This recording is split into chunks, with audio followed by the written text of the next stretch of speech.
Hey everyone. Today we're talking about lesson 3.3, which involves rate of change and slope. And I want to talk for a quick second about why slope is important in our world. And so here's just a few quick examples. I know every year when I drive to Myrtle Beach, I pass signs that look like this, where they've got the semi truck going down a steep hill and it'll say the percent grade. Well, what that means is that the road's going to get really steep and it's warning you to be careful. And a 7% grade means that the road will drop 7 feet vertically for every 100 feet horizontally. And that's pretty steep, and especially for semi trucks, that can be a big problem with their brakes. And so they're warning them to be careful. Another example involving a road is actually a pretty famous road in Akron. If you grew up in the Akron area, you might have heard of it. It's called Cadillac Hill. Cadillac Hill looks like this. And actually, I don't even think it's open to drive down anymore. It was when I was in college, though. We used to get a kick out of going up and down Cadillac Road. But the grade of this hill is 28%, which means that it drops 28 feet for every 100 feet horizontally. This is actually a tad bit steeper than San Francisco's steepest road of Lombard Street.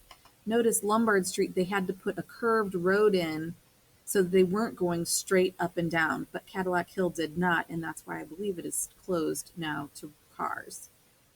Another example is with stair steps. I don't know if you've ever thought about it, but stairs have to be built using a specific slope in order to make them safe. And so the rise of a step is how high the step is, and the run of the step is like the width of the platform that you step on. And building codes now have that be very consistent so that steps are safe. If you've ever been in an old house, I know my old house was built around 1900, and the one set of steps in the basement was so narrow and so steep, and the bottom step was actually larger or had a taller rise than the other steps.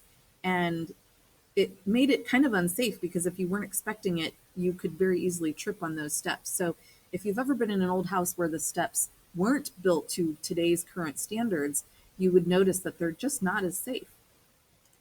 And another example of slope in our real world is roof pitches. I'm sure if you've ever noticed any architecture, there's all sorts of different pitches that roofs have. And here's a roof pitch chart. But they call it pitch instead of slope, but it still means the same exact thing. So those are just a few examples of where slope is used in our real world. And let's take a look today at our notes and how we can use rate of change to tell how a quantity is changing over time. So here we have a chart, the population growth in China from 1950 all the way through 2025. And that's obviously a prediction. Well, if we want to find the rate of change from 1950 to 1975, we're going to take a look here. And at 1950, the population was 0.55 billion. And in 1975, it was 0.93 billion. I can't say that, billion. So we're going to, let's see if I can do this right. Let me erase this. So we're going to take 0.93 minus 0.55 over the change in time, which would be 1975 minus 1950. And that should give us 0.38 billion over 25 years. And that comes out to be about 0.0152 billion per year. Okay? Billion per year. Then if we find the difference from 2000 to 2025, we'll set it up the same way. So it went from, we find the difference between 1.45 and 1.27, and then from 2025 minus 2000, and we get 0.18 over 25 years, which is about 0.0072 billion per year. So that's basically finding how a quantity is changing over time. Now let's talk about what it means.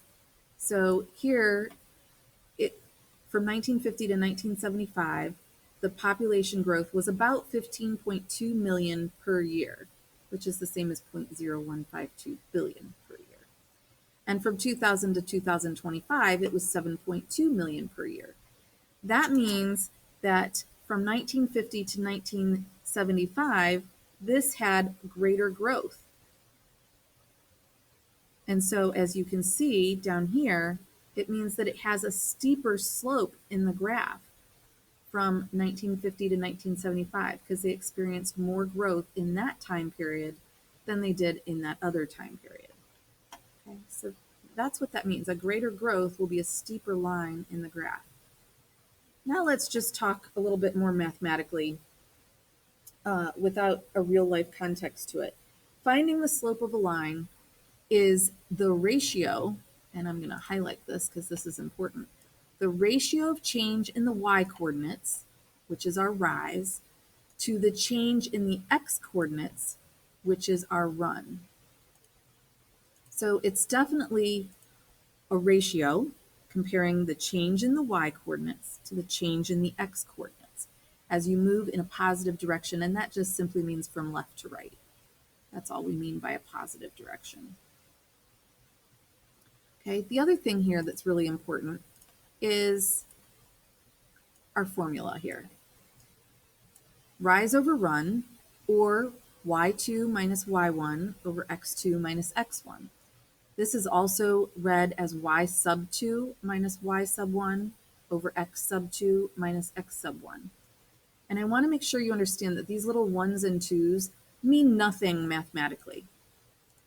All they do is tell you whether it came from your first coordinate or your second coordinate. Okay, so don't let those little subscript numbers confuse you at all. So here's an example. Find the slope of the line that passes through negative 3, 5 and 4, negative 2. Well, this would be x sub 1. This would be y sub 1 because it came from our first point. This is our second point, so this is going to be x sub 2, y sub 2.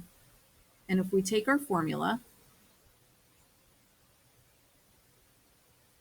and substitute in our values, we would have negative 2 minus 5 over 4 minus negative 3.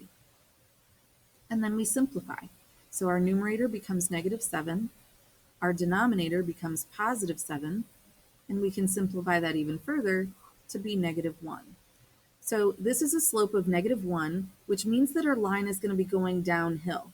And if you look, if we plot these points, negative 3, 5 is here, and 4, negative 2 is here. So you'll notice that if we draw that line, that's a line that's going downhill from left to right. You can also notice that going from left to right, if I were to go from this point to that point, I would have to travel down 1, 2, 3, 4, 5, 6, 7, down 7 spaces, and then to the right 7 spaces. So my rise is negative 7, my run is positive 7. Okay. Let's take a look at the next example. This time, remember, we have x sub 1, x sub, oops, let me fix that. We have x sub 1, y sub 1, and x sub 2, y sub 2. So it would be 9 minus 1 over 8 minus 2.